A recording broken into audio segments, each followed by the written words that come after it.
work on this here, which you'll see a video about soon, but part of that work was to install Windows 7. And I figure in the process, we're going to take another look at this, because it's got a little bit of a problem. Listen carefully.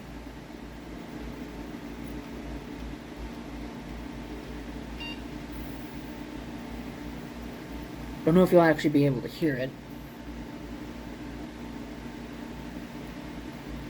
but I hear a struggle going on in there. I'm sure you could probably hear it too. Yep, that's right. Without warning, the hard drive has failed. So it's pretty tight in here, so I'm going to have to get this out of here. And we'll replace the drive and reinstall Windows. Here it is, taken apart on my very messy workbench. And yes, I'm well aware it's a mess. Some people think that I'm not self-aware of these things, which is really funny because I live and work around this stuff all the time. But yeah, they think that I guess they just think that I'm not aware of it. Or that I don't care. I mean, they're right on the I don't care part, because I can still do work on this bench, no problem. So this doesn't mean anything to me. But still, this is a little bit of an involved process, because you gotta take the top cover off, obviously. Then you gotta pull off the front panel.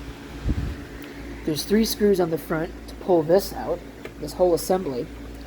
And there's 4 screws to get the hard drive out, which of course, as you can see, is right here. And this is completely non-functional. I can't rescue anything off of it, so that's going to just end up in a junk pile somewhere. Alright, here's the new drive. I can already hear the complaints in the comments about the fact that it's not an SSD already. Should I put an SSD in here? Yeah, probably.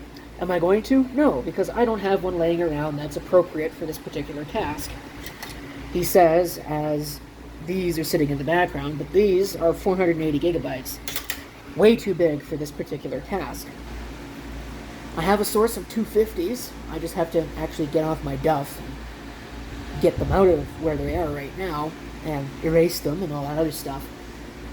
So in the interest, I should say, of trying to get this thing up and running as soon as possible, it's getting this hard drive. It'll get an SSD later. There'll be a video about it later, but for right now, this is more than good enough. So get off my lawn. Well, after a false start with the RAM choosing to be stupid, here we are. There's the drive. I believe the key I need to press to get into the menu is F12.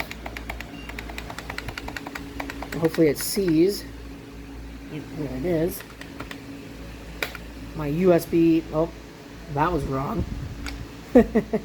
Whoops. I accidentally selected the card reader. Now the card reader won't work. This will.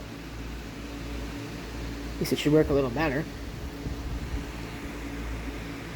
At this point it's just a standard Windows 7 install. So there's not much to see there. Okay, went ahead and installed Windows 7. I already activated it. Just waiting on this performance index thing to finish, and then I'm going to install the VNC server, and then this thing can go back up there. There are the scores if you're wondering what this thing happens to get. So at this point, I am ready to shut this thing down and move it back where it needs to go. And that is an extremely tight fit in there. Let's hope it works.